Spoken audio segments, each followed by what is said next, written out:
All right. Welcome to the second episode of Benevolent Brothers. My name's Marco. I'm Eduardo, and welcome back. Yeah, so today, if you watched our last episode, we talked a lot about flow state, psychedelics, mushrooms, and various other things. But today I wanted to take a little bit of time to focus a bit more on Ed and his story with this barbershop, which is currently our studio. So I guess we could just start by saying, first of all, Ed, how did you? What first brought you to barbering? I guess as a profession, and what did the early days look like? Oh man, so to take it back from day one, it started back in 2009, I think going into 2010 or 2010. But I was 15 years old, and the way it started, I was just bored at the house. I lived in this apartment complex in Sunnyvale with all my friends. I had a variety of friends at the apartment complex, and they would all go down the street to the salon to get haircuts, right? And they would just come back. They would come back with just messed up haircuts, bro. And I was like, I'm not a barber, I'm not a hairstylist, but I think I could. What was that? I don't know. Continue. We just heard a loud pop behind us. We're not in that dangerous of an area, so I don't know. But anyways, like I was saying, my friends would go to the salon down the street to go get haircuts, and they would come back, and I would just look at their hair, and I would like, man, it can't be that hard to give a decent haircut, So that right there just sparked my interest. I was just intrigued with knowing that I could provide a better haircut, even though I didn't know how to cut hair. Really? So I was looking at the hair, and I'm like, dude, I know I could do better than that, right? So funny. Okay. I went up to my. Sorry, let me stop you. No, so you said you're 15 years old, living in an apartment complex. Were you in high school at the time? Yeah, high school, sophomore year. But the people you were looking at were just like your neighbors? Yeah, my friends. Your friends? Yeah, so they were going down the street getting jacked up haircuts, and I was just like, man, I think I could do better than that, and I'm not a barber, right? And I was like, I'm not a barber. So that right there sparked the interest, and just that seed was planted from that day on. And I had a little lineup machine that my dad had in the bathroom, right?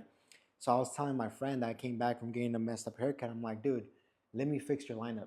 He's like, nah, man, you don't know how to cut hair. And I was just like, bro, your hair is already messed up. It can't get worse than what it is. I was like, let me at least fix it. So I convinced him, and I fixed his lineup. And from there, I started convincing everybody to let me just line them up. I was just lining people up.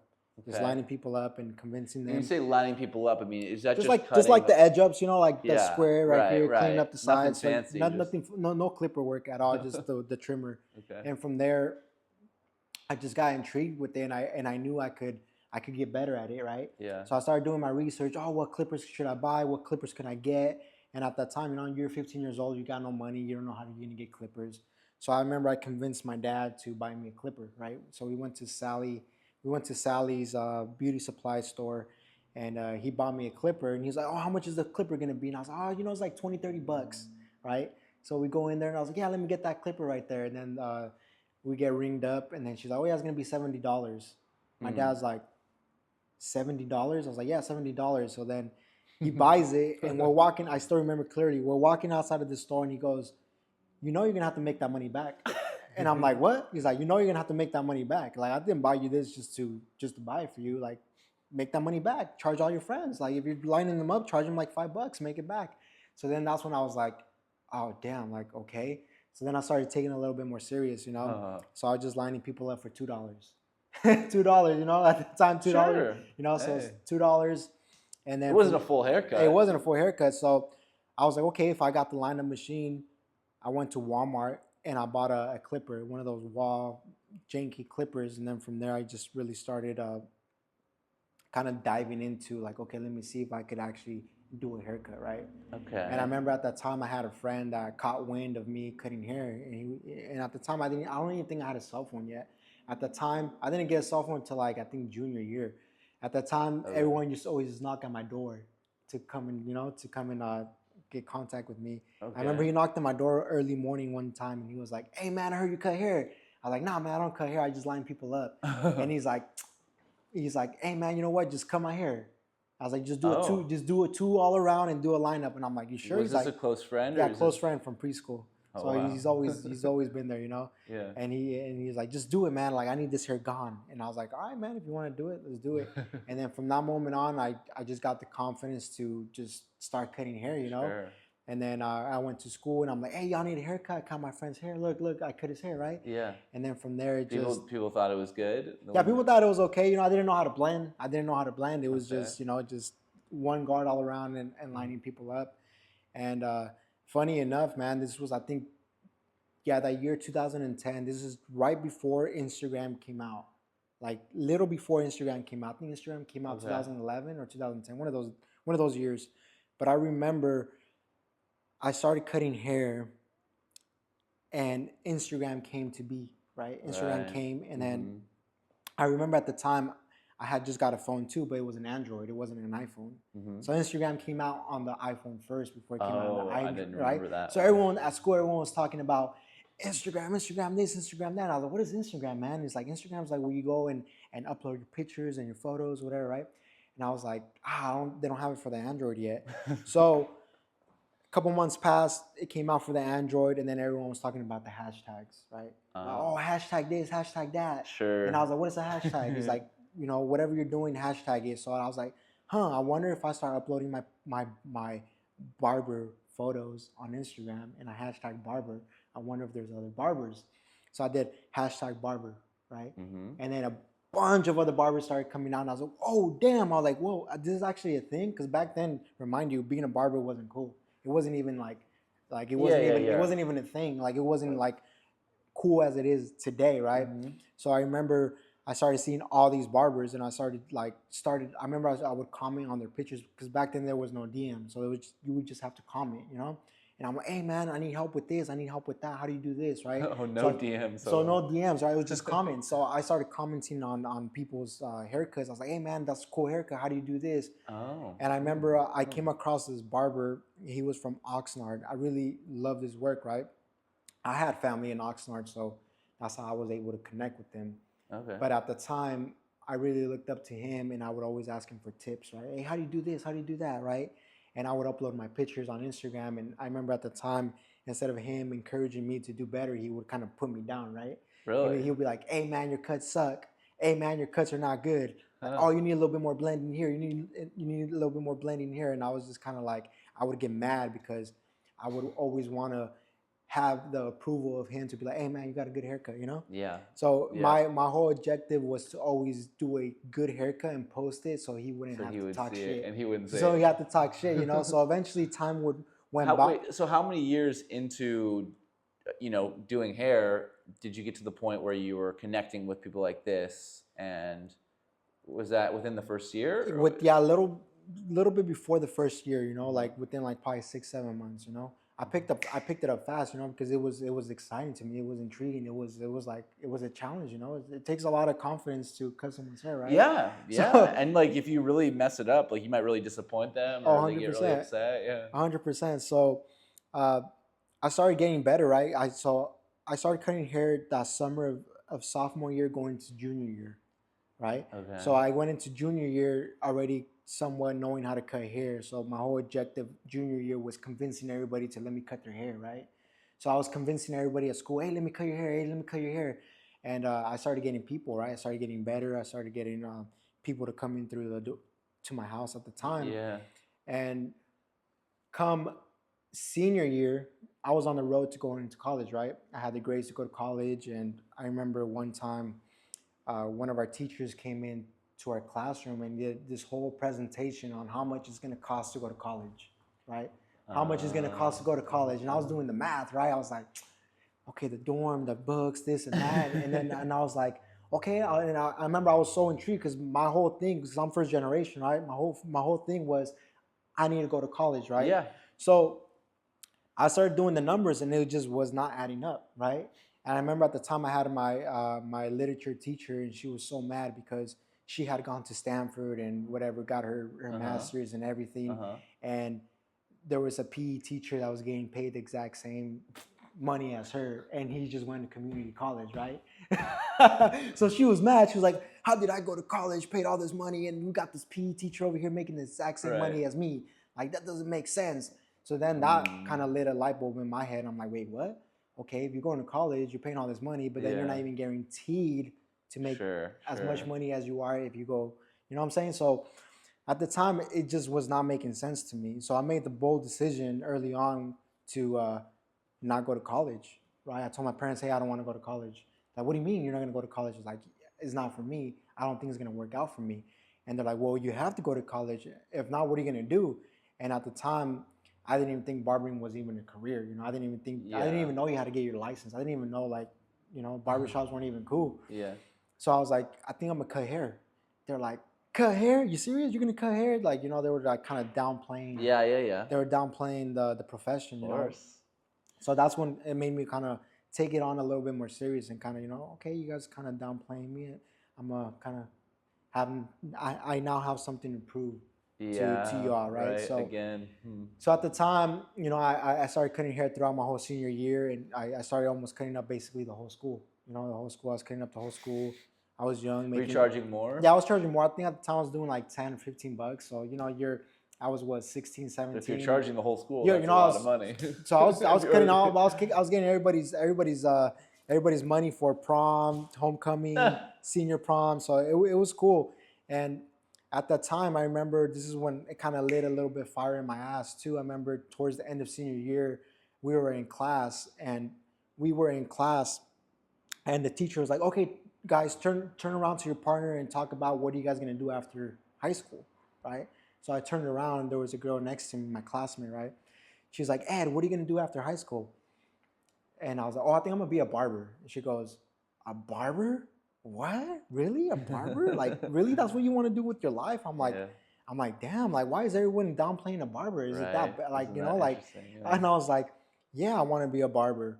And she goes, I don't know. I don't think they make that much money. And I was like, dude, it's not even about the money. It's about what you can do, right? I don't think people really saw the impact that the barber industry had, right? I have a funny story to kind of go with that story, right? So, long story short, graduated high school. I took the whole summer off, and then I went and I applied for barber college. Probably the best thing I could have done was go to barber college, because the barber college that I went to, it was the only one in the area at the time, right? What's the area? How big is it? In San Jose, like in the area. When I say like in the Bay Area, right? Back then there was only like one barber school, and that barber school basically had everybody from Salinas, Santa Cruz, Watsonville, Gilroy, Morgan Hill. Everybody in the Bay Area would go to that barber school to get their license, and then they would branch off and do their own thing. Now they got plenty of barber schools, but at the time there was only one barber school in the area. And when I applied to barber school, and when I first got into barber school, I was the youngest person at the school, right? And everyone's like, "Ed, how old are you?" I'm like, "Dude, I just graduated high school." Like, "Dude, you're so young, bro. You're doing it the right way, man. Like, I wish we could have done it at your age, man. Like, look at us. We're like 25, 27. Some people are in their 30s. Some people are in their 40s, right?" And they're like, "Dude, we're doing barbering as our last resort. Like, this is like everything we tried didn't work out for us, so we're doing barbering as our last resort." And at the time, Instagram was starting to take off a little bit, right? Yeah. Everything was starting to go on social media. And then that's when the barber scene kind of started to blow up a little bit more, right? So then that's when I was like, I think I made a right decision. I think I made the right choice to pursue this barber industry, right? I went to barber school, met a lot of great people, met a lot of great individuals. Like I was telling you, it was probably one of the best things that could have happened to me, because it put me in the situation where I was around more seasoned people, right? Yep. So you're straight out of high school, right? You have this perspective on how life should be, but then you go into barber school, and then you know, a lot of barbers are hustlers, right? They're like almost self-motivated. They're always on the grind. So my mindset was never that. My mindset was always just like, oh, like straight edge, like go to school, get a job, this and that. So when I went to barber school, it just switched. It just opened this whole new can of worms for me that I didn't even know existed, right? All the people that I was meeting there, they were just all instilling and drilling to me the hustle mindset. Like, man, you gotta hustle, you gotta do this, they're basically giving me the game of how to hustle, which kind of like, I was like, whoa, I didn't even know there was this, right? Yeah. So it basically opened the door to entrepreneurship for me in a way, right? got through barber school and got my license. When I first got my license, I was so excited that I could have gone back to my hometown in Sunnyvale and cut hair. Uh-huh. But at the time, I wanted to kind of just branch off and just get out of the city. So the first thing I did was just went to San Jose. I went to some shop here in San Jose called Premium Cuts at the time, right? Mm. It had like 12, 13 barbers in there, right? So there was a lot of people in there. Yeah, that's big. And so basically, I kind of almost fired all my clients in Sunnyvale, and I said, hey, if you guys want to get a haircut, you guys got to come see me in San Jose. So right, that makes sense. So you had built up some kind of book of business just from all your past work in high school and beyond before you went to barber school. Yes. And all those people lived in Sunnyvale. Yes, pretty much. yes. So you were taking something of a risk, or you were starting a little bit from scratch coming to San Jose, because most of those people would not be journeying to get their haircut. No, so I lost a lot of my clients because they did not want to make the drive to San Jose, right? So to me, it just didn't make sense. Like, okay, how is it that you don't want to come to San Jose to come get a haircut, but you come to San Jose to come to the club, right? So it's like, what? You know what I mean? So like, so I would get kind of upset when they were like, nah, man, it's a far drive, man. It's like, hey, man, where's that same attitude when you come to go to the club, you know? Right. Like, where's that same attitude, right? You don't say that when you come to the club, or you want to come out here to San Jose to come visit. So so I was like, you know what, it's fine. And you know, those were some of the most hard days for me because I had just got my license. I basically ditched all my clients, so I ditched all guaranteed money, right? Yeah. To take on the risk to build a new clientele, right? Mm-hmm. Now looking at hindsight, it was probably the best thing I could have done because it instilled a lot of confidence, a lot of self-belief in myself.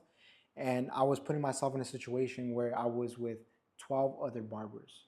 So just imagine you're at a barbershop with 12 other people and everyone's fighting for walk-ins. Yeah. So there was days where I make no money. There was days where I will only go and make $20. $20. It was just heart-wrenching, you know, seeing everybody cut hair and you're just there like damn, man, like you know, the busiest days for me were Fridays and Saturdays.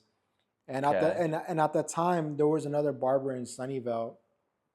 There was another barber in Sunnyvale that was also cutting hair, and he was a lot older than me. The whole game plan was to eventually team up with him and open up the shop in Sunnyvale, right? Oh. Because he was also cutting a lot of people in Sunnyvale, and I was also cutting a lot of people in Sunnyvale. Okay. And a lot of our clients kind of intertwined with each other, you know. So when he wasn't available, they would come to me, vice versa, right? And we always decided, we always wanted to open something up in Sunnyvale. And once I got my license and started working in San Jose, I was in San Jose for like about, at the time, I think I was already 18, 19. I was working in San Jose for about 6-7 months.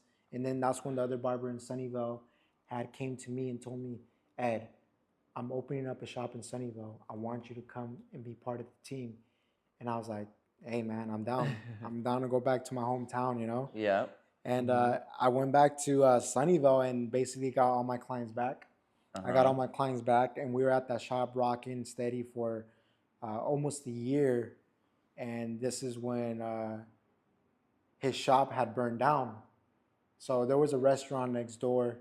I thought you were going to say COVID. No. We'll get more into that, right? So his shop had burned down because there was a restaurant next door. I don't know, something happened with, I don't know what happened, but his shop ended up getting hit. And so then now we're out of commission for, I don't know how long it was going to take to rebuild.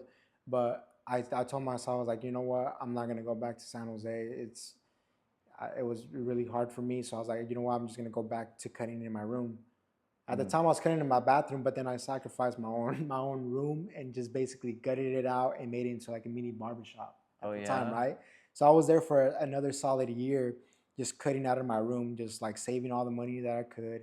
And then until they opened up the shop again, the one that burned down.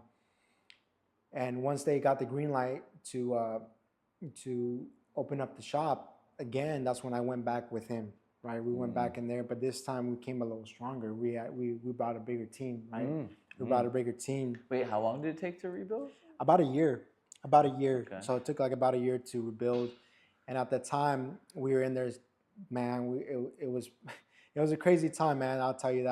I'll just tell you that it was a crazy time. That barbershop was crazy. We were generating a lot of money, man. So I was Really? we were generating a lot of money. Wow, We wow. were. And the team was a few people? It was like 4 or 5 of us. We were basically cutting everybody in Sunnyvale.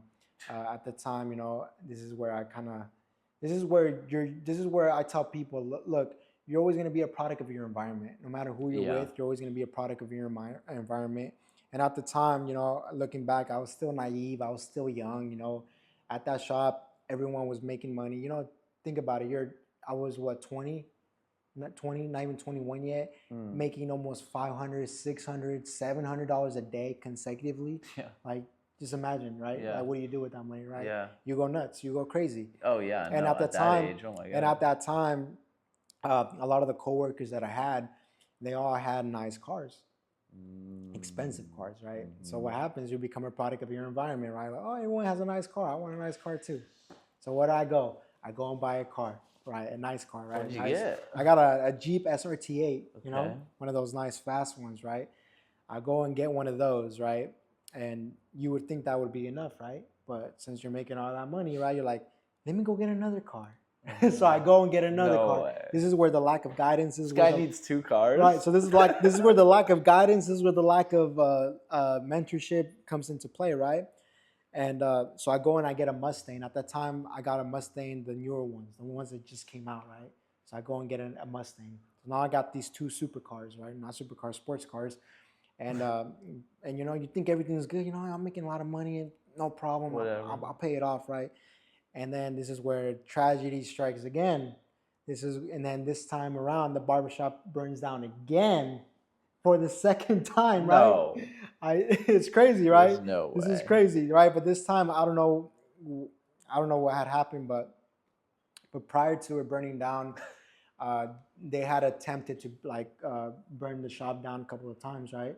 What do you mean? Like they had. I remember one morning I had because I used to really start early, and I remember I came in early to the shop, and the glass was broken. The glass was broken, and there was like fire marks on the ground. And I was like, what the fuck is going on, man? So I remember I called the owner. I was like, hey man, it seems like someone tried to break into your shop. And we reviewed the footage, and sure enough, it was like a group of people that were trying to start a fire, right? So the first time was probably intentional arson too. No, I think the first time was probably the restaurant. I think the second time was arson, right? But why? I have no clue. That's a mystery that still needs to be solved to this day, right? Uh-huh. But prior to the shop burning down for the second time, I was already feeling uncomfortable. I was like, you know what? I can't do this. I need to get out of here, right? And funny enough, one of my close friends from Santa Cruz that I met at barber school, he was just opening up his barbershop in Santa Cruz. So it was just like perfect timing. And I was like, you know what, I'm gonna take the risk again, and I'm gonna go to Santa Cruz. I'm gonna go to Santa Cruz. Why not? It's and then over there. I remember I had contacted my friend. I was like, hey man, like I'm trying to go to this is my situation. Can I go and join you in Santa Cruz? And I was his first barber. So all these barbershops that I've been at, I basically kind of helped build in a way, right? I was almost like the first person One there. of the first people. Yeah. So he's like, hey man, hell yeah, I would love for you to come to Santa Cruz, man. He's like, dude, like, come on, like, we're really good friends in barber school, So, yeah. So I was like, dude, I'm down to try it out, I'm always up for a challenge, always up for something new scenery, new everything, and it was probably the best decision I could have made, because when I went to Santa Cruz, I basically fired all my clients again. Yeah, right? Yeah, definitely this time. They're not coming. Right? If they weren't coming to San Jose, they're not going to Santa Cruz. Right. So it's funny enough though. This time around, I had like a handful of people that would still make the drive. See, that's how you know you're getting good. Right. So I would still have a handful of people that would make the drive and go to Santa Cruz. And then I remember I got to Santa Cruz. It was a real eye opener for me, because in a way I realized like wow, like dude, like your environment really shapes you. Right? Yeah. Your environment really shapes you. And when I got to Santa Cruz, I realized in Santa Cruz, everybody was so talkative. Everybody was just talking to everybody, like, hey man, how's it going? Just hey, strangers. Strangers, like they were so talkative, right? But that was different than what you're used to. Oh yeah, back then it was like everyone just mugging each other, keeping to themselves, everyone had egos right here on their sleeve. Everyone thought they're better than everybody, right? And at the time, it was a whole culture like shock for me. I was like, dude, this is different. Like, but I really loved it though. I was like, dude, I want to be like this. I want to be talkative. I want to talk to strangers. I want to make connections. I want to communicate with people, right? And that's when I realized, like, dude, like my communication sucks. Like I don't even know how to communicate with people, bro. I don't. I thought I did, right? Wow. Like I did not know how to communicate with people, and I met some amazing people in Santa Cruz. Amazing people in Santa Cruz. It's a tourist town, so you're always gonna meet everybody. And the shop that I was in, it was in downtown Santa Cruz too. So you could just imagine in the summertime we would get tourists, we would get people from all over the world, man. Crazy. So at that time, I made really good friends with one of my really, I would consider him a really good friend. We became really close, and we'll get more into what me and him kind of did, but I'm gonna stay on track on the story. So that's when I realized, like, dude, I really need to upgrade my communication skills, right? And at the time, I had another coworker that was a really good communicator. His enthusiasm was good. He had a good charisma, and I remember I would tell him, I'm like, dude, how do you do it? I want to talk like you. I want to know how to talk like you. I want to know how to communicate like you. And he was like, bro, it comes with age, man. It comes with age. I'm like, dude. I was like, nah, you got to teach me. And he was like, nah, man, it comes with age. And I remember at the time there was a bookstore down the street from the shop, right? Santa Cruz bookstore. And what age are you now? At that time I was I think 22 going into 23. This was early 2017, 2018. So I remember there was a bookstore down the street. I'm like, all right, this guy does not want to teach me how to communicate. Then I'm going to learn how to communicate myself, right? So I go into the bookstore not knowing nothing, right? This is where I got into books, right? I go into the bookstore. I'm like, I go to the person that works, and I'm like, hey, you got any books on communication? He's like, yeah, right here, personal development, self-development. And I'm like, okay, funny enough. And there's that saying, when you're looking for something, you're going to find it. And funny enough, there's this book called it goes 99 ways on how to talk to anybody. I was like, the title itself just spoke numbers to me. I was like, dude, this is what I'm looking for. Picked up the book, read it from front to back to front, right? I'm like, dude, I started learning how to really communicate, right? There's little tricks that would be in that book on how to approach people, how to start a conversation, how to make people feel comfortable. So I digested the whole book, and my communication started getting better. And I was in Santa Cruz for almost 3 years, right? From 2017 till business was good there. Business was beautiful, man. Again, we're doing making a lot of money there too. I was actually making more money there than I was in Sunnyvale because the prices were there a little higher, right? And so that's when I became really good friends with another of my coworkers, right? And then that's when I started preaching self-development to him, because I started reading all these books. I'm like, hey, bro, like, you should read these books. Look what these books say. Like, we started getting really good into self-development a lot, right? And we started having really good conversations. And then that's when I had the bright idea. I was like, hey, man, let's start a podcast, right? I was like, that's when podcasts were kind of going up. And I was like, let's start a podcast. And he's like, a podcast? What's a podcast? And so then... This is 2017, 2018. This is 2018, right? 2018 going into 2019. We ended up starting a podcast, and the name of that podcast was called Mind Ed. I like that name. Mind Ed, right? So like mind, and then my name Ed, right? Mind and Ed. Education. Yes, right, exactly, right. So it served a lot of purposes, right? And at that time, we I'm always been a risk taker. Wait, sorry. The guy that you were doing the podcast with, was he also a barber? Yeah, he was also a barber. Okay. He was also a barber. So, I got a lot of love for him because he honestly taught me a lot about life, right? He taught me a lot about life. And was he older?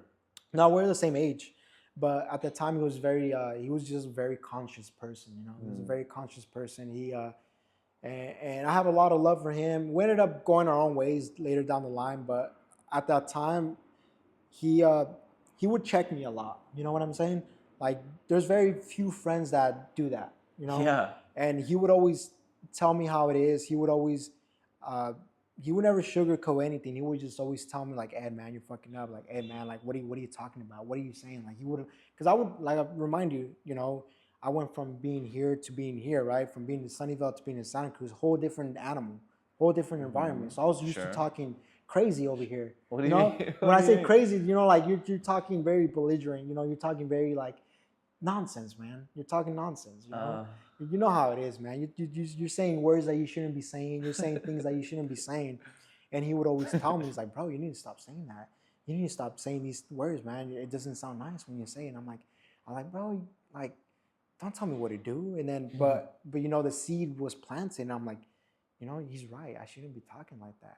So then that's when my level of communication started to improve little by little by little. And then I started realizing, like, dude, what was I thinking talking like that? Or what was I thinking even addressing people like that? You know? What I'm imagining is maybe you were just speaking more bluntly, or you're just using very crude language. Is that essentially I would what say it was? both, you know, very Yeah. very crude, very bluntly, very obnoxious, very immature language, you know, like Even kind of just like fronting a bit, like just kind of bullshitting and yeah, not man. really You being, know you know how it is, dude. You're around people that talk crazy for so long that when you actually go to an environment where people actually talk proper English, right? You're like, oh damn, like okay, this is what it is, right? So there was like I was telling you, man. Santa Cruz definitely changed me, and at that time, also too, when I was in Santa Cruz, I met a lot of great people. I met this bodybuilder actually too, that uh, I mean, I've always been into fitness, but I've never really pursued fitness like that, right? Yeah. Like diet and everything. Yeah. I'll probably show you down the line, like Oh. how I actually did a bodybuilding show. I did a bodybuilding No show. way. I So never did that. so I met the bodybuilder. I was like, hey man, I'm trying to lose weight, but I don't know how to diet. He's like, hey man, I have this program. If you want, I could give it to you for free.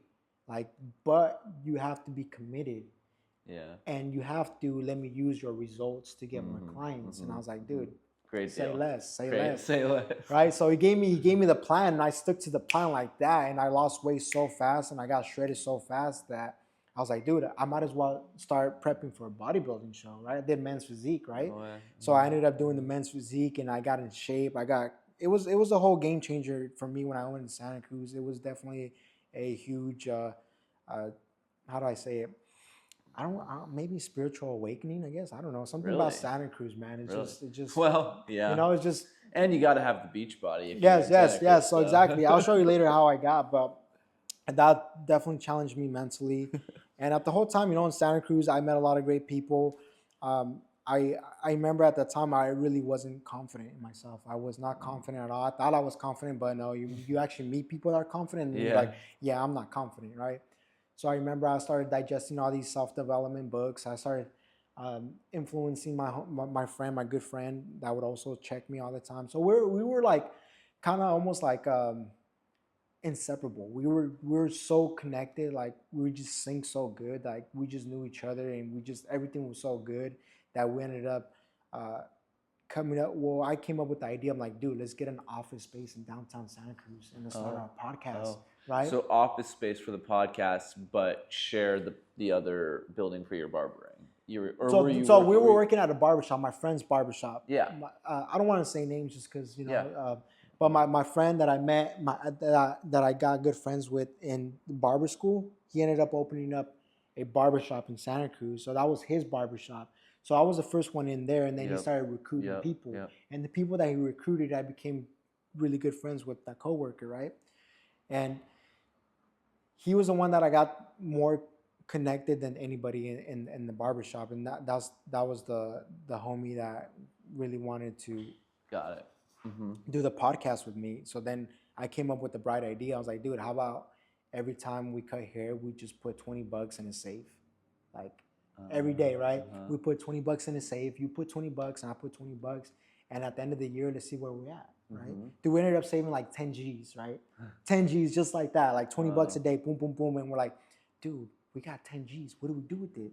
So we went crazy, bro. We went bananas. We went and we went and rented an office space in downtown Santa Cruz. Nice office space, like a little bigger than this, actually. No, probably the same size as this. For about like $800-900 a month, right? We bought a crazy computer. Like we spec'd it out. We built it. We bought crazy cameras. We bought crazy mics. Just So, go all the way. and the reason why we wanted to do a podcast was because in Santa Cruz we would cut a lot of interesting people, right? I would cut a lot of coffee shop owners, a lot Oh, of so you just had stories. so of we people. had a lot of people that were coming to the barbershop, and then we pitched them like, hey man, we have a podcast. Oh Do yeah. you want to be on the show? And That's great. I like that. they're like, yes. So we only ended up doing, I think, 3 guests. We ended up doing 3 guests, and then that's when COVID hit. Boom, COVID hit, right? So they're like, dude, what do we do? What do we do? Yeah. Like, we have this office you lose space. your income, basically. We have this office space. And at that time, we were planning to do our own barbershop too. So we were going to open up our own barbershop. In Santa Cruz? In Capitola, next to Santa Cruz, right? Oh. And COVID hit. We didn't know what to expect. And at the time, we kind of wanted to do our own thing too, because we were starting to have a little bit of problems with the owner, right? He just started like, he was making a lot of good money himself. He had like 6, 7 people in there. He was making really good money. The owner, he was a barber too? Yes, he was my friend that I met at barber school. Was he taking a portion of what you guys made? Oh, yeah, we were just paying him rent, rent. Okay. But everyone was making money, Yeah, but you know what they say, the more money you make, the more it exposes who you really are, But I feel like he started kind of changing in a way that just didn't align with our values anymore. So we kind of wanted to branch off and do our own thing. Which makes sense. Yeah, I mean, right. especially if you're confident in your own skills, and now your communication skills are getting better, so you feel like you could actually bring in clients. Oh, 100%. And we had our whole clientele base, a brand new clientele base that he built, that were with us. They're like, man, wherever you guys go, we'll follow you guys. Wow. Mm-hmm. So COVID hits, we get left out of the job. We don't know how long COVID's going to be. We're still paying for the office space, right? I'm going in there trying to pump out videos, trying to do something, right? My buddy that I had done the podcast with, he had a little bit of health anxiety, so he didn't want about COVID. About just in general. He had health anxiety in general about anything, right? Yeah. So COVID comes. He always had that. Yeah, he always had that. So when COVID hit, he was just like, bro, I'm not stepping out of the house. I'm not coming out. And I'm just like, dude, we have this office space. We need to take full advantage of it, dude. Like, I was wondering. Okay. Like, we have to take full advantage of it. Like, let's try to at least make some money off of this. To like, we had fiber internet, bro. We're uploading YouTube videos in like 2 minutes. 2 minutes, bro. So I was like, we got to take advantage of this. We held it up for like 3 months, and then we're like, bro, we can't do this anymore. Yeah.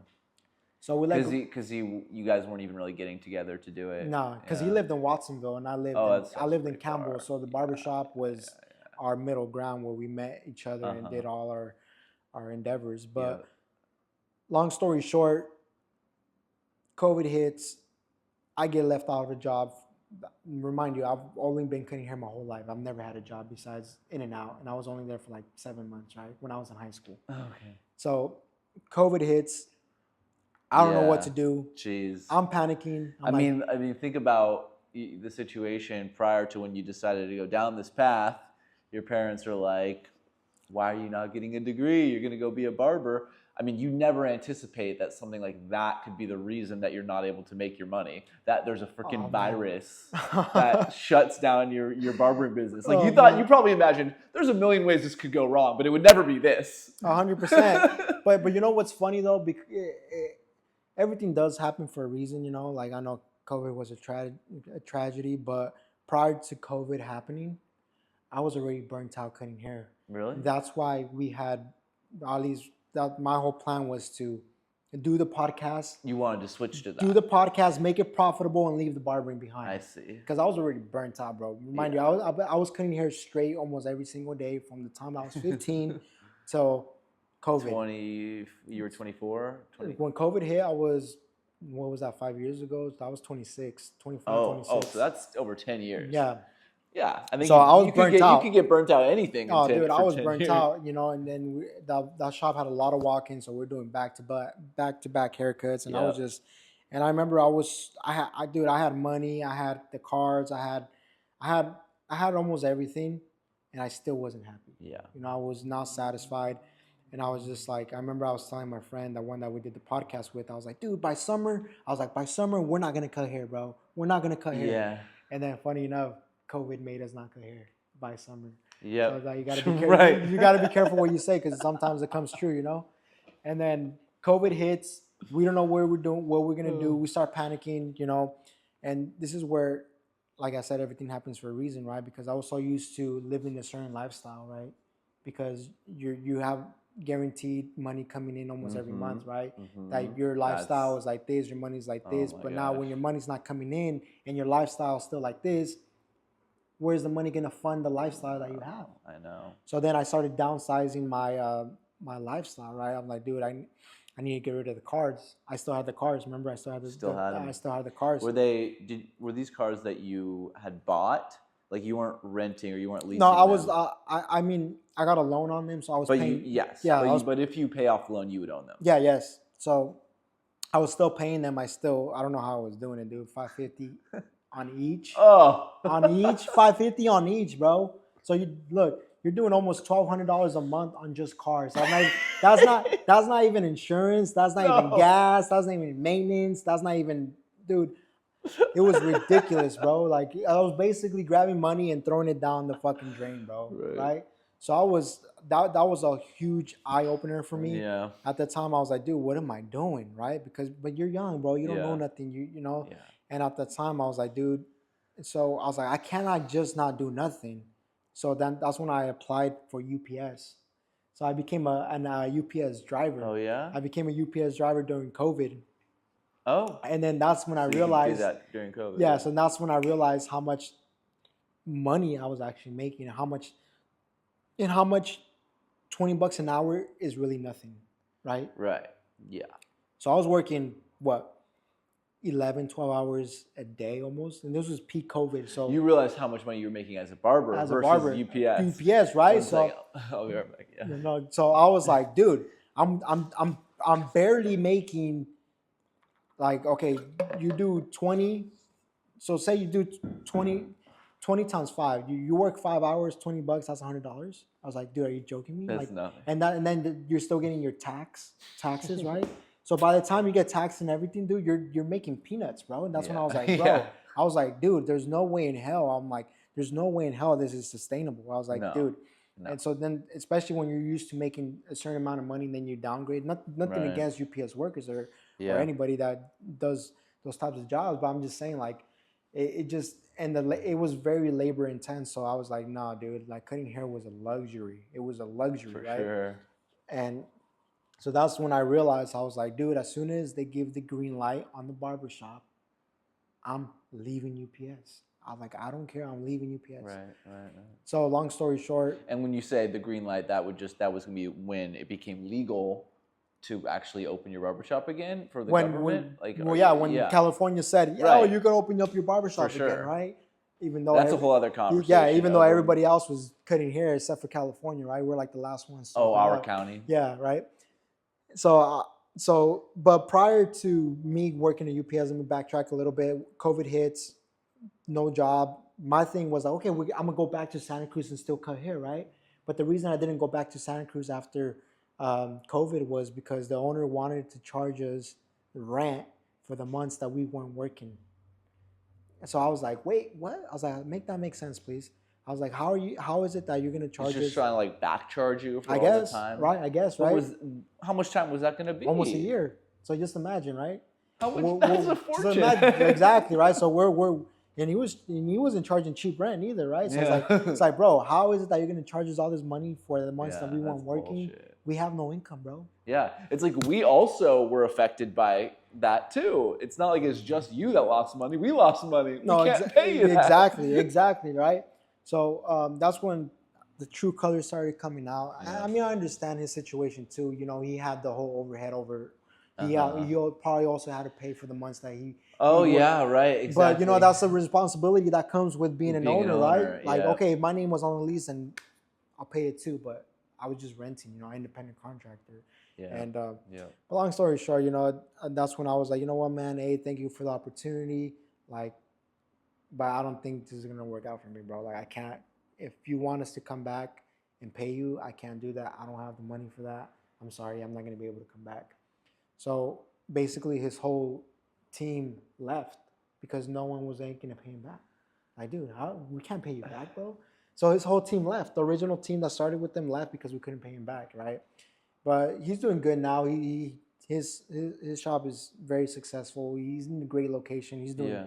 He's doing good. Good. But it just didn't make sense for me. You know, no animosity towards him. It just didn't make sense for me. So that's when I decided not to go back to Santa Cruz. So then And that's the reason why you were now no longer in the location to work with your partner on the podcast. yes.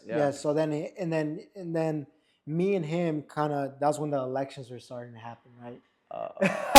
So elections started to happen, right? 2020, and you know, like where me and him are started clashing because his political views were different than my political views, and I was like, bro, That's like an issue. I was like, bro, this is what it is, and he's like, nah, man, this is what I was like, honestly, bro.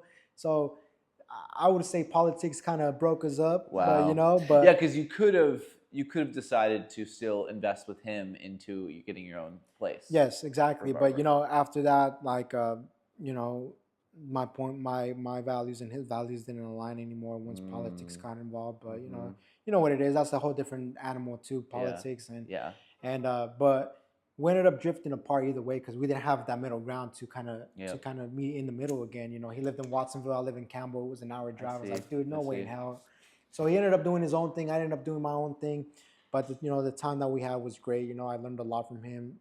Um, but going back to what I was saying, you know, I didn't go back to Santa Cruz. That time that I had away from not cutting hair, I realized how much I actually miss cutting hair. I was like, dude, I miss cutting hair. I want to go back to cutting hair, but I don't want to be miserable like I was cutting hair. Yeah. So funny enough, another friend of mine that I went to barber school with that also lived in Sunnyvale had also opened up a barbershop in Sunnyvale prior to COVID. So I think he opened up his barbershop a month before COVID, and then COVID hit. And then But he still kept had it. He was He paying still, for yeah, it. he was thugging it out, you know. Wow. So he still had it, and I remember I'm like, dude, I think he still has his barbershop. So I had reconnected with him, and I was like, hey man, like, And this is someone new in the story. This is someone you went to barber school. yeah, with this is another buddy of different mine. person. This is someone new in the story. Completely new, This is another buddy of mine that I also met at barber school that happened to be in Sunnyvale as well. Okay. And he happened to open up his barbershop a little bit before COVID, but COVID hit. Obviously, different location than the Yes, barbershop yes, that burned yes, down. exactly. Different person. Different everything, right? So then that's when I was like, you know what? I'm gonna take the risk again, and I'm gonna go back to Sunnyvale. This is my second or third time going back to Sunnyvale, and let's see if I can give it a go again, give it a crack at barbering again. But this time I told myself I'm gonna do it different. I'm not just gonna cut hair. I want to build relationships. I want to build connections, and I want to build like something good. I want barbering to be more than barbering, right? So then that's when I took a different approach, and I was there for about 2 years. And the time that I was there, you know, I was still trying to bounce back on my feet, you know, because I almost went bankrupt, right? I lost my job. I had to downsize. I lost my cars. I had to get rid of the cars. That's when gas was going crazy too. And I was like, dude, there's no way I could sustain these cars. They need to go. They're draining my money. All my money is going to these cars. So I let go of the cars. I went from riding in nice cars to driving a 2001 Camry, but it saves me money. It saves me gas. You know, it gets me to point A to point B. You know? And I started building again in Sunnyvale. People started catching wind that I was back in Sunnyvale, so I started getting a lot of my old clients back. So I started getting all my old clients back. So that helped a lot. That helped a lot, right? Right. So I started building my clientele base back in Sunnyvale, and slowly but surely I started getting my money back up. And then that's when I was like, I was still struggling a lot because, you know, like I had no source of income during the whole time besides UPS, but UPS wasn't paying nothing. No. And that's when I had the bright idea to come up with a business proposal to the owner, right? I'm like, hey, man, like, you think you can help me out? You think you could waive the rent for me for maybe 3 to 4 months? And in return, I will market your barbershop. I will get you new barbers. I will do whatever I can to get your shops busier, get it up and running, you know? It's like, I have experience, man. I helped basically open 3 fucking barbershops, right? I can help you build your barbershop. And I thought it was good. I thought it was a good proposal, right? And I was like, look, if I don't deliver on my end what I say I'm gonna do, then I will back pay you those 4 months, right? Those 4 to 3 months, right? Mm-hmm. I'll give you, that will be your insurance. Yeah. If you don't like the results that I'm bringing to the table with the Yep. marketing and the Yep. hiring and everything, then I will give you back your money. But just let me get a little bit of a head start. Let me get back on my feet, you know? Because I was trying to save money, and I thought he was gonna say, yeah, let's do it, right? But then he was like, no. He said no, and I was like, what? He said, no, I can't do that right now. And I was like, well, if you can't help me out, then what am I doing here? You know, like I want to be part of an organization or a part of a place where I feel valued, where I feel like I could bring value to the table. If you're shutting down my proposal, then what am I doing here? I'm just making you richer. Like, you're not really helping your team members. Like, Sure. right? Yeah. So then I was like, okay, well, if that's what it is, then that's fine. That's cool, you know. And I understand his situation. He probably had his own thing going on too, that he couldn't do it. But you know, I was trying to make his shop a little bit more profitable too with the experience that I had. And so he shut down my proposal, and then that's when I realized, like, okay, I don't think I belong here. So let me find another shop. Wow. And sure enough, another barber buddy of mine that I went to barber school with had just opened up another barber shop right here in downtown. It's a good reason to go to school for stuff like that, because I mean, you learn skills, but you also meet people. Oh That yeah, can be I have a future lot of business connections. I have a partners. lot. Yeah, I have a lot of Yeah. connections. So there's another barbershop out here in Japantown called Proper Cuts. One of my good friends there too that I went to barber school with. That's his shop. So I reached out to him and I was like, hey man, like, look, this is my situation. I just want to be a part of a place that kind of where I feel kind of valued, you know, and Yeah. you know, I bring a lot to the table, and you know, whatever you guys need help with or questions with, you can ask me. I can help you with it, whatever I can. And they're like, yeah, man, join the team.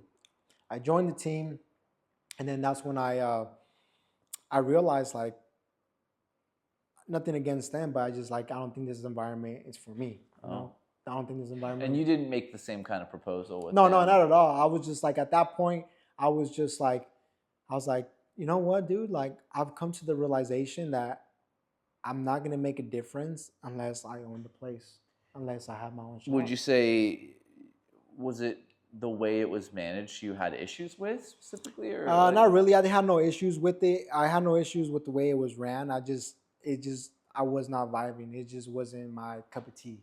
I would say, you know. Okay. I got along with everybody. You know, everyone was cool. Clients were good. It just wasn't my environment. And I think at the time I realized, like, dude, like, I think it's time. I think at that time I was already going for like 12, 13 years cutting hair. Yeah. Right. So I was like, dude, I think it's time for me to open up my own shop. And at the time, I never really wanted to open up a shop because I realized I already knew what it takes to open up a shop. There's a lot of headaches, a lot of, you got to deal with a lot of people, a lot of personalities, a lot of, you know, and I didn't want none of that. I just wanted to come to the shop, cut hair, and go home. I didn't want to deal with no light bill, none of that stuff, bro. I just wanted to cut hair and go home, right? It's the advantage of being an employee. Yes, right. Sure. But then I realized, the more I realized, I'm like, dude, like I need to open up my own place. Like, I really need to open up my own place. So I remember at that time, I would always tell him, like, hey man, we should have more group meetings. Let's have more meetings. Like, what do we need to have meetings for? And I was like, what do you mean? We should have meetings to like help each other grow, like just kind of touch bases on what we could do to grow as a team. Because they had like 13, 14 barbers. I don't know how much barbers they had. They had a good amount of barbers. And I was like, dude, you guys have a lot of good talent here. You guys should be meeting up every so often and brainstorm and help the team kind of grow and build, you know? Okay. But that's when I realized they associated meetings with something bad. They didn't associate meetings with something good. So they're like, every time they had a meeting, it was for something bad.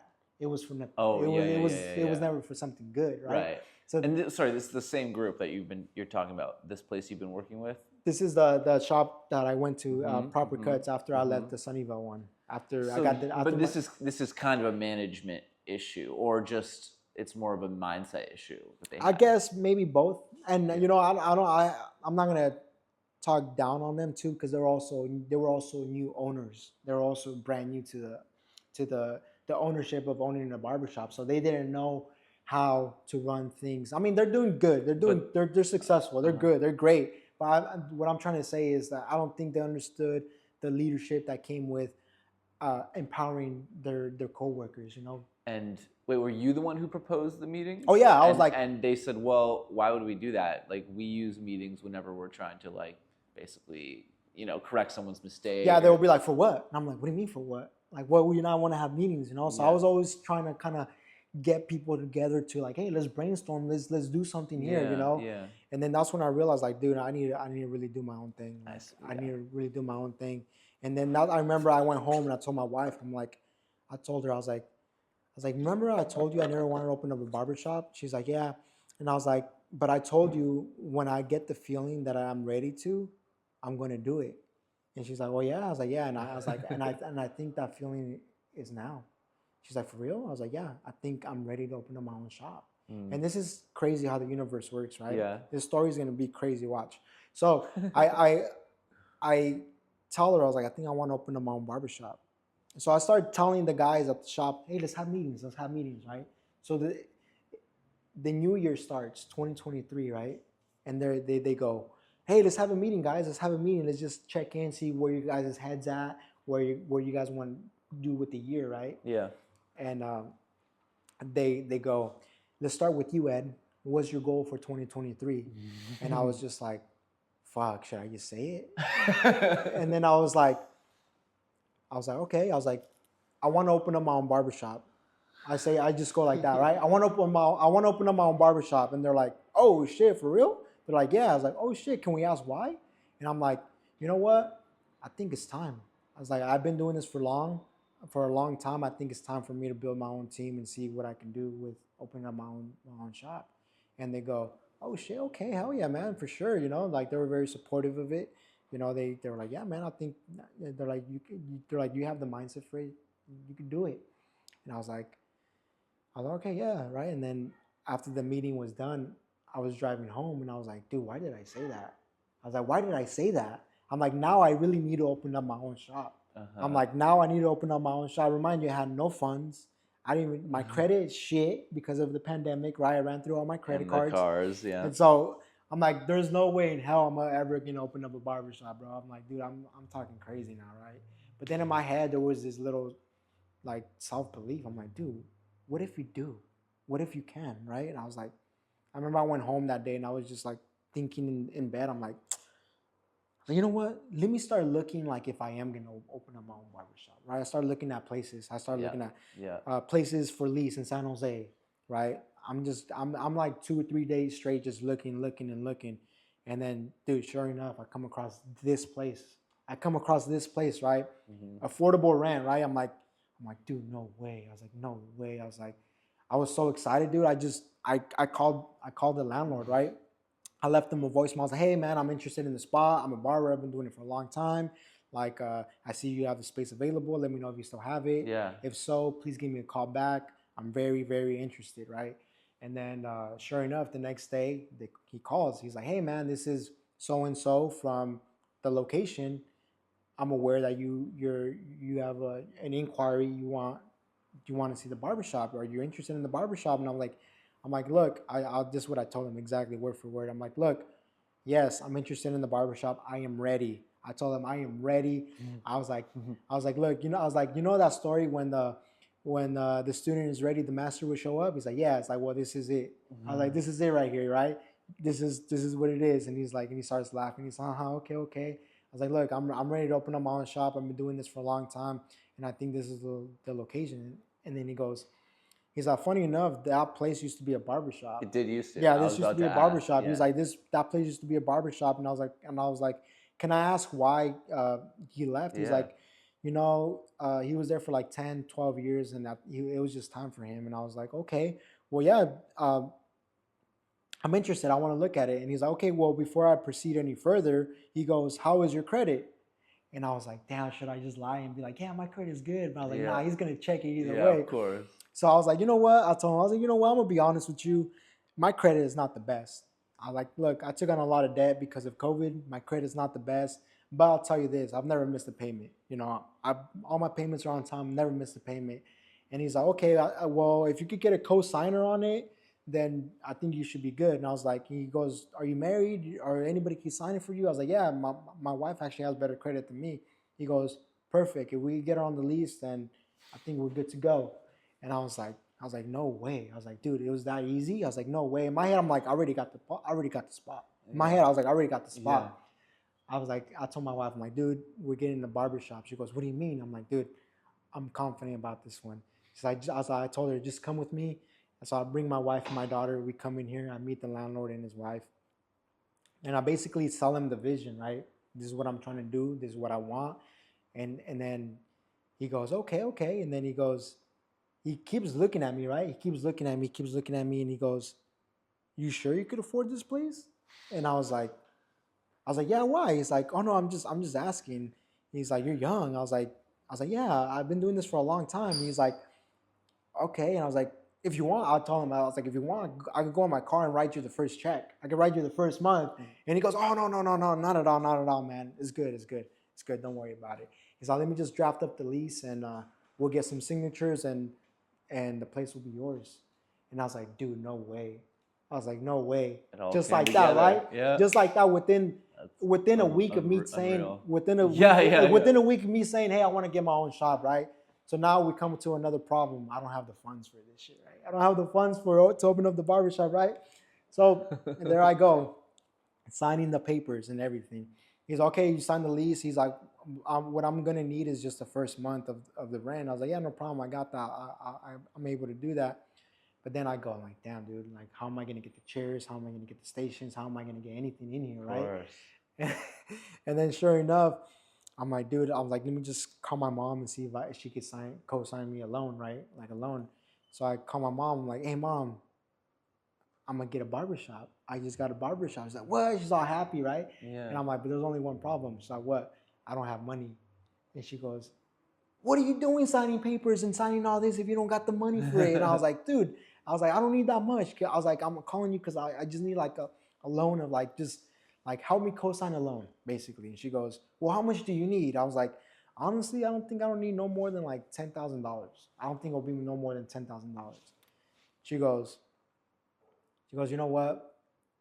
I'll let you borrow the money just because I don't want you to pay interest on the money from the loan.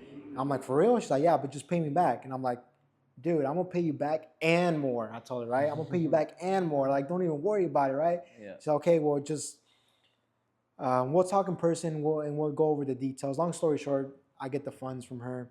Now we have another problem, right? I'm like, okay, what do I call the barbershop? Right? What do you call it? What do I call the barbershop? Right? What do I call it? And I'm like, dude, I do not want to just open up a barbershop and call it San Jose Barbershop or Ed's Barbershop or whatever, right? I don't want it to be generic, right? I don't want it to just be another goddamn barbershop. So then I tell my wife, I'm like, dude, help me come up with the name. I really need to come up with the name. And she goes, oh, why don't you call it Benevolent Barbers? And at the time I couldn't even pronounce benevolent. I was like, a lot of people have a hard time saying benevolent, right? Yeah. I really had to sit down there and pronounce it word by word and really like go over it.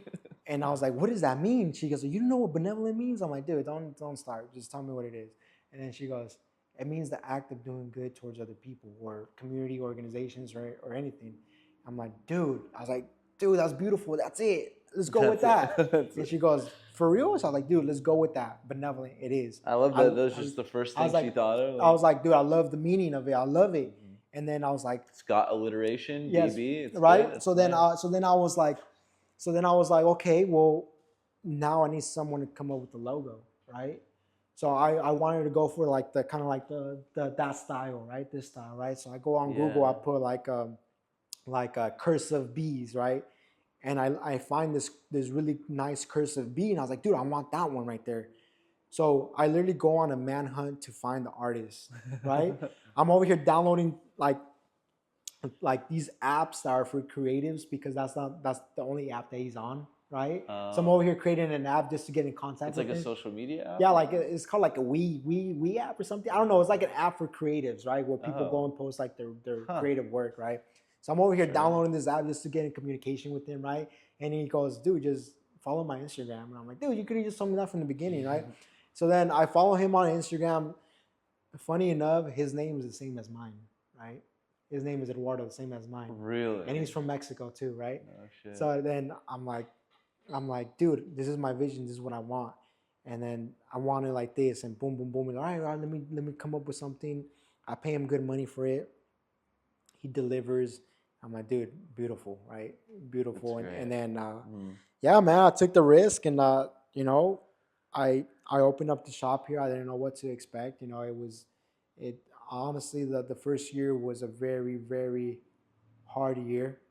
Even 2020, even 2024 was a very hard year. You know, it really challenged me emotionally, physically, mentally, spiritually, everything, Yeah. man. I don't think But I've you opened in 2023? Yeah, 2023. So we're going for 2 years this June. Mm-hmm. This June Nice. we're going for Oh two wow, years, right? almost two, almost two. Yes, right. So, man, this barbershop, this business has helped me grow so much. Like I've never cried as much as I've cried in 2024 because of just how mentally draining I'm telling you, man, this business broke me. Because now you understand Right? what it's like to It be an broke me. owner. Dude, there was Yeah. nights where I didn't know how I was gonna pay rent. I remind you, dude. I basically even now, right? I've gone for a long time without having barbers. Right? I have barbers in and out just because the landscape of the barber industry, Yeah. what it is now and what Yeah. it is becoming. A lot of barbers are going independent, or they're not wanting to pay rent, or Mm-hmm. they're good where they're at, right? So, but you know, we're still Mm. holding strong. We're still making an impact. We're still meeting brand new people every single day, and you know that's the beauty of it, right? Like, I slowly started attracting like-minded people like you. You know, I attracted Christian. Christian went back and told you about me, and then now you're here, Yeah. and now we're here, right? So it's been a crazy, a long but short journey to where we at now, man. Mm. So it's been a beautiful ride, man. A Yeah. beautiful ride, and to go back, or and I was just kind of off topic, but to go back to the story what I was telling you about the girl in high school. Remember the girl in high school? I was telling you was she was talking shit about me not making money cutting hair. Yeah. She's like, dude, are you even gonna make money cutting hair? I have a funny story, right? So when I Mm-hmm. got my second car, the Mustang, right? Uh-huh. The Mustang, right? When I got my second car, the Mustang, I was so excited. I was so hungry. The first thing I do is I go to McDonald's, right? I go to McDonald's. I'm ordering whatever I order. I pull up to the window and guess who's taking my order? Yikes. The same girl that told me, "Hey, do barbers even make money?" Is Yeah, her, right? right. She goes, opens the door. She goes, "Eduardo." And she I'm sees like, you in and your she sees car. me. She's like, "What? This is your car?" I'm like, "Yeah." She's like, "What are you doing?" I'm like, "Cutting hair. I'm a barber." She said, "No way." She's like, "You stuck to cutting hair?" I was like, "Yeah, man. I'm cutting hair." She's like, "Wow, that's you know what? Congratulations." And I was like, "Thank you." But just funny stories, That's like cute. never downplay anybody's dreams. Never downplay anybody when they're down, or never make people feel like they can't achieve what they want to do in life, because you never know when the tables are going to turn, and you never know how things are going That's to for be, right? sure. Wow. So I mean, the things that I kind of noticed in that story, it's like there's a period where you had quite a bit of success, but you lacked maturity. mm-hmm, That was a kind of the first phase, mm-hmm, right? And then obviously, and then you got a lot more experience in barbering, but you also had to grow up. And like many other people, were affected by that gigantic event in 2019, 2020 of COVID. I think businesses like yours in particular were affected the most.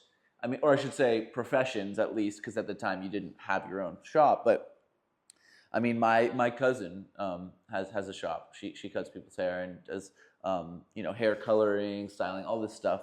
And I know how impossible that whole time was for her. So it's kind of like now that we're over the hump, there were some really really serious hard lessons learned from that. And I mean, I know how it's affected me. It's clearly seems like it's affected how you think about your life and the decisions you make. And obviously now you have a family, and like you're you're always having to think about them too. And um, yeah, I mean, I'm very impressed just with the story, because like you said, you probably are on the younger side as far as barbershop owners go. yeah, And I think the difficulty with doing anything where you take on the lead and you're trying to do something that's new. I mean, of course, barbering isn't new, but new in that this barbershop didn't exist in this space. Sure, there was a barbershop in the past, but it had been abandoned, whatever. And yeah, there's always that uncertainty you deal with, and just being in the building phase where it's expected that there's gonna be a lot of obstacles. But I feel like probably because of the path you've been on, where you've had all these ups and downs, it probably gives you more confidence that there's still a lot of up to go. At least I would imagine. So 100%, and like I said, right, I walk with a lot of confidence because, like I said, I've been up and I've been down so many times. It's probably like, like the stock market, right? Goes up and goes down, right? And you just become a better trader, a better investor as yeah, time goes, right? But yeah, one thing I've always learned is to believe in yourself. When you feel like when you're scared to do something, that's when you have to do it. Because mm, if you didn't have that fear to do something, is because, how do I say it? You only get fear when you know something good might come out of it, right? Like I was shit scared to open this spot up, but what it does, even if it fails or if it doesn't work out, what does it do? I now know how to open a business. I now know yeah, how to run a business. yeah, I now know how, right, where I messed up, that now I can implement those mistakes into the next business and make sure that I don't repeat the same mistakes over and over again, right? for So sure. everything's always going to be a lesson no Yeah, matter what. yeah, And I tell people, look, when you're scared, just go for it. Confront your fear, and then you realize, like, what? I was scared of that. That was yeah, that wasn't even right, scary, bro. Like, like when people first learn to swim, right? I was scared shitless. I didn't know how to swim. You dive into the deep end, you're gonna yeah, either sink or you're gonna fucking swim. One or the two, bro. And I'm gonna swim, right? So that's what I tell people, right? You don't know who you are and you don't know what you're capable of until your back is against the wall. yeah. That's true. And that's when And I guess, I shouldn't say very few people are ever in that position, but most people are doing everything in their power every day to prevent themselves from ever going there. yeah, Which means that if they succeed in not letting their back get put against the wall, then they never actually see their full potential exactly, either, which exactly. is interesting to think Yeah. about. So I mean, that's the lessons that I've learned over the years, is just go for it. And if it doesn't work out, then guess what? You're still alive. Yeah, And you can still try another you day, can pick up the And pieces. sometimes, Yeah, like, you can only, like Steve Jobs says, right? You can never connect the dots looking forward. You could always connect them looking yeah, backwards. And in this case, everything that I went through, from being rejected from my business proposals to COVID to the shops burning down, has led me to this moment today, right? yeah, And it's made me the person that I am today. mm, And this is what I want to do, is inspire people to chase what they want to do in life, dude. We only get one life, so why are you watching yeah. other people live their life when you should be living yours? You know? Awesome. But yeah, man. Super. That's Yeah, an amazing story. yeah. There was one thing I was thinking about kind of since the beginning, but I didn't want to interrupt you because you were in such a good flow, and it's something of a potential tangent, and we can also wrap up pretty quick. Yeah, yeah. But what do you think it was about you, in particular, that made you even like notice or think about, for example, people's hair, and why you felt like you would be the right person to fix it? Like, with zero experience, doesn't sound like you had anyone in your family who's a barber. Have you thought about that? That's funny that you asked that, because I've always asked myself that question too. Looking back, where I was like, dude, why did I even go and do that? Right? I've always been the type to be very observant and look at something and always say, I think I could do it, right? And even if it doesn't work out, then it doesn't work out, right? Mhm. Like I give it a try. You don't know. You just don't know. I tell everybody, look, anybody can cut hair. Even if you were to give yourself 1 year to learn how to cut hair, you will learn how to cut hair, right? And just with anything, right? If you give yourself 1 year to learn how to play piano, guitar, Yep. you will eventually get good Yeah, at you it, will right? eventually get better. So Yeah. is that principle of just try, learn, and see how you could get better and better. Trust me, dude. I've been through it all. I've been told, dude, your haircut sucked, bro. You fucked me up. I've heard it all. I've seen it all. Of I've course. done it all. And it's one principle that I tell everybody, man, is don't let other people's opinions about you stop you from even trying. Dude, I got ridiculed so bad in high school because one time I had this classmate that he also started seeing that I started cutting hair. So Oh. what did he do? He started cutting hair, but he started cutting his own hair.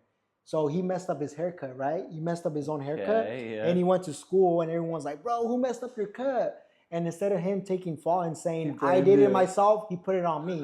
He said, oh, Ed messed me up, bro. Ed messed me up. So then I was walking.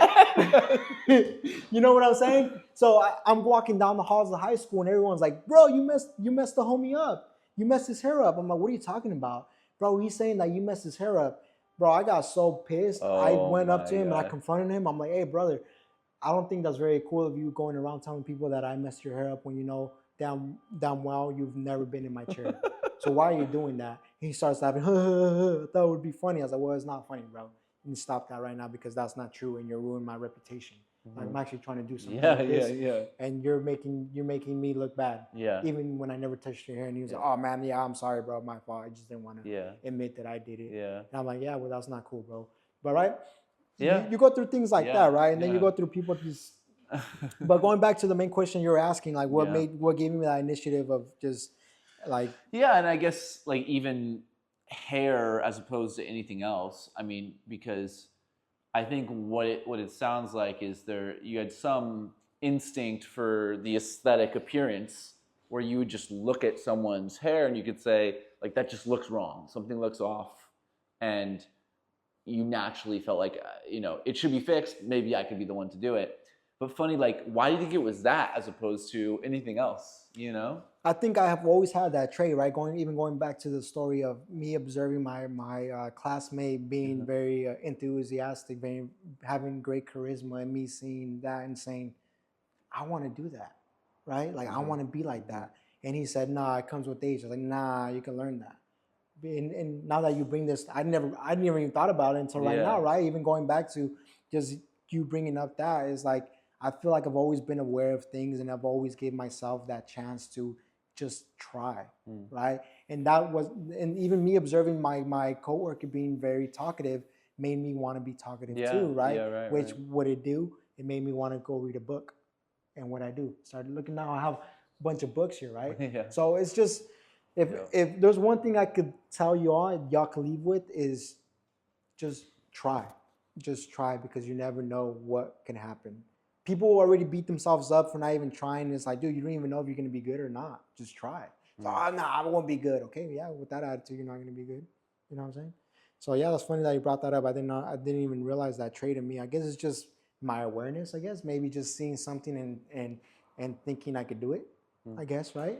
Well, there's something about like your hair that's very personal because your hair is almost like something in between your clothes and your body. It's like this because it's something that grows out of you, but it also you kind of wear it in the same way that you wear a t-shirt or something like that. And I know from my experience of like growing up, the way that I thought about hair and the way that I thought about my style was like, I think I was almost afraid of having too much creative input into it because I didn't want to be judged for it being weird or something like that. So I would just like wear really basic clothes. I would just go to whatever haircut place that my mom sent me to. Like I didn't want to have too much control or thought over it. And then even as I got older, I started caring more what I looked like. But I was valuing convenience over anything else. So I was valuing, well, I'll go to this barbershop because I can walk to it from my dorm, or like, I didn't think too deep. And then as time went on and it started to, I guess I also started getting more confident in myself, started getting more of a sense of what I would actually want my hair to look like. But I still lacked like the language to be able to articulate to barbers, especially barbers who were not like more talented, to be able to understand what I really want. I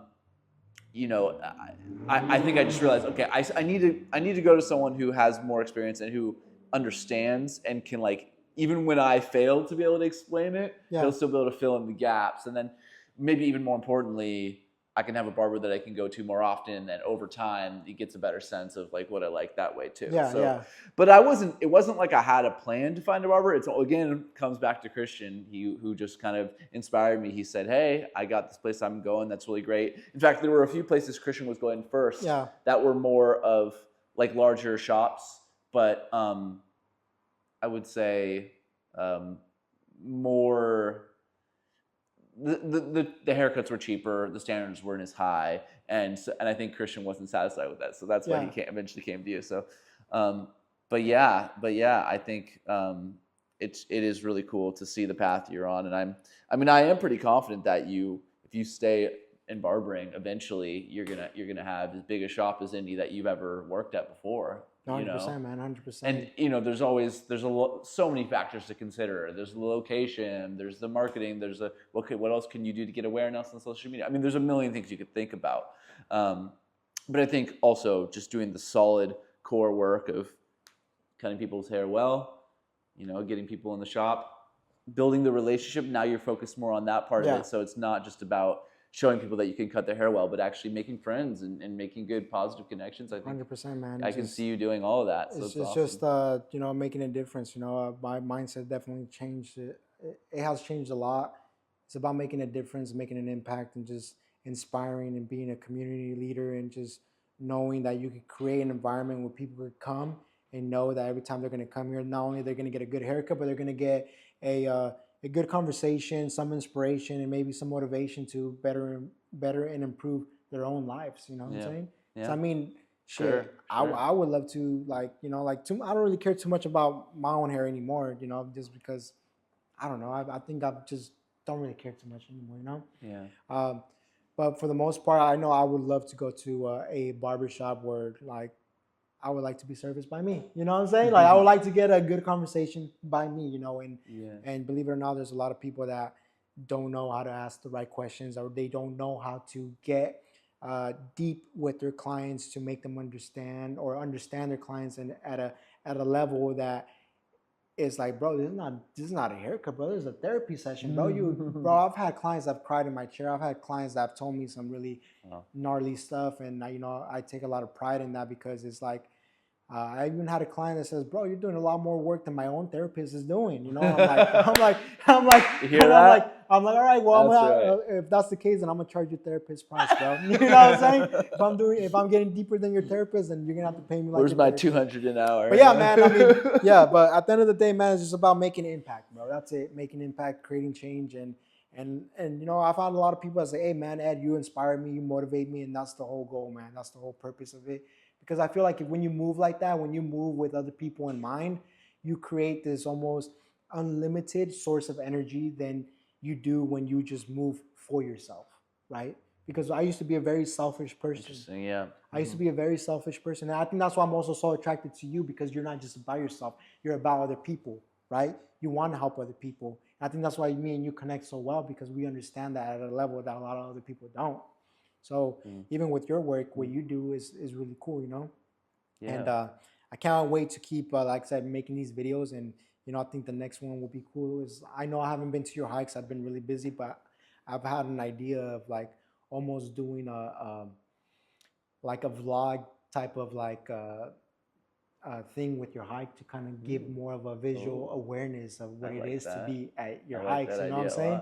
And even bringing the mics along and almost doing a hiking and talking and capturing the conversations that happen in those hikes. Which then you could better promote it and get more people and bring the awareness to what This is what we need. This is what we need. This is what I need. You know what I'm saying? And you already got the camera right there, man. So shit, the sky's the limit with everything, man. I know. Well, and I will say, the last thing I'll say is, I think you're crediting me somewhat with, having these qualities that attracted you to want to have more conversations, and to, because we're both on that similar wavelength of trying to think a little bit differently and be more self-starter, because I am leading these hikes, but there are certain things that I still want to do, which I struggle with, because they would require me to take an even bigger step into the unknown, and to like with the flow coaching stuff, which we did talk about last episode,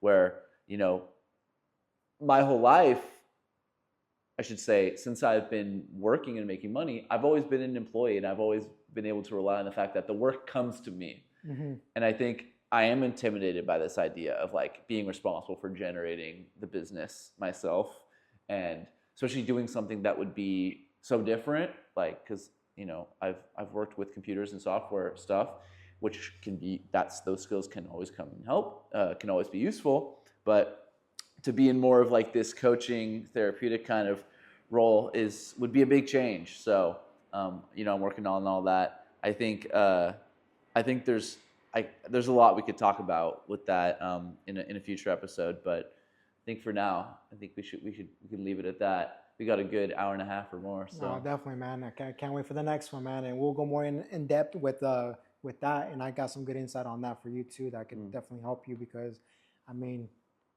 you got to do it, man. You got to do it, and that's where you're really gonna find who you really are as a person and what you are really capable of doing as an individual, not just an employee. You know, because the name of the game is to create your own thing that's essentially gonna outlive you, right? Whereas like, hey man, this guy created this and is still going, right. You know, because that's essentially what I want to do with this. People are like, oh, how come you didn't name it barbershop? It's not a barbershop. It's more than a barbershop. It's just a staple for barbers, benevolent barbers. The whole barber community is in this. So I want to be a staple for the barber community to inspire and create change within the barber community, which then leaks into the community. So then it starts with the barbers and it leaks into the community and you start changing environments and situations. And so we'll leave that for the next episode. But yeah, man.